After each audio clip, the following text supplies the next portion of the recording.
lagi, dengan Rafael di sini. Saya membantu Anda untuk mengembangkan diri, mengembangkan organisasi, mengembangkan budaya. Hari ini saya bicara hal penting buat teman-teman di perusahaan, yaitu retention. Bagaimana seorang itu akan tetap berada dalam perusahaan. Oke? Banyak teori, saya nggak mau bicara teori. Kalau kita bicara retention, seringkali orang berpikir itu masalah uang. Teman-teman HRD udah tahu bahwa ini bukan masalah uang. Bahwa yang namanya orang ada dalam perusahaan itu tidak semuanya terpengaruh oleh uang. Dan bahkan banyak survei menunjukkan bahwa motivasi uang adalah motivasi nomor sekian. Oke? Sebetulnya apa sih? Saya bicara apa yang saya pernah lakukan. Saya pernah harus bekerja di perusahaan yang punya kemampuan membayarnya sangat rendah. Dia di bawah rata-rata dari gaji rata-rata level yang sama. Oke? Lalu apa yang saya lakukan? Saya nggak pernah jualan mimpi. Saya nggak pernah jualan peluang usaha. Saya nggak pernah jualan mengenai potensi naik gaji segala macam. Saya nggak mau jual itu namanya nipu. Oke?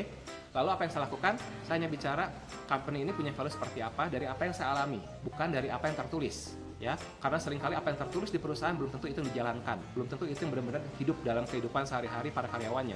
Jadi nggak mau bicara omong kosong. Oke? Saya bicara pada calon karyawan adalah apa yang sebetulnya terjadi dalam perusahaan, bagaimana cara berinteraksinya antar departemen, dalam departemen itu sendiri. Saya harus bicara itu. Dan saya sebagai orang HRD, saya sangat kenal dengan bagaimana mereka berinteraksi dalam departemen masing-masing, karena saya selalu bersama dengan mereka, saya berhubungan dengan mereka. Oke? Jadi nggak usah nipu-nipu kalau sama saya. Oke? Lalu apa yang saya lakukan? Saya bicara pada mereka, ini loh, kalau Anda di departemen marketing, situasi kerja begini, ya. Kamu punya leader seperti ini. Hubungan antara karyawannya seperti ini. Jam kerjanya begini sebetulnya yang terjadi di lapangan. Oke? Nah, sekarang kamu sendiri berharap apa dalam perusahaan? Kalau kamu berharap dan nyaman dengan situasi seperti itu, kita bisa lanjut ngomongnya. Kalau nggak, kita berhenti. Saya nggak mau buang waktu Anda juga nggak perlu buang waktu saya. Oke? Banyak karyawan bilang, saya nggak cocok, ya udah berhenti selesai. Kandidatnya bilang, saya berhenti selesai. Oke? Tapi mereka nggak sakit hati, nggak buang waktu. Demikian juga saya nggak buang waktu. Saya proses lanjut kandidat berikutnya. Hal yang sama saya lakukan.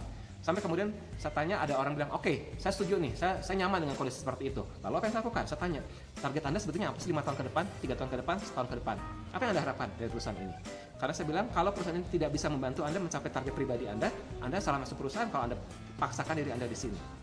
Mereka cerita secara singkat, saya pakainya begini-begini segala macam, oke, fine.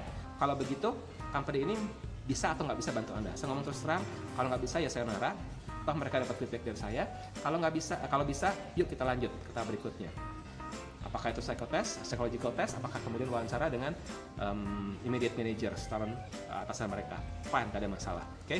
So, retention itu bicara dari awal, dari waktu rekrutmen. Kita bicara values. Values-nya apa? Working values yang berjalan di dalam perusahaan seperti apa?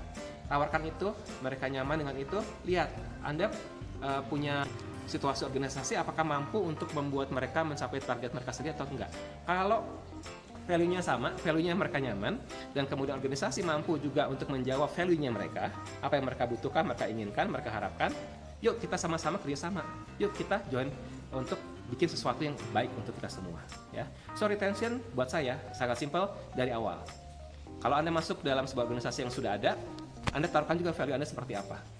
Orang-orang yang kemudian kalau Anda jadi leader, orang-orang anak buah Anda, tim Anda yang kemudian nggak nyaman dengan situasi value yang Anda tawarkan, mereka akan cabut sendiri, nggak ada masalah buat Anda.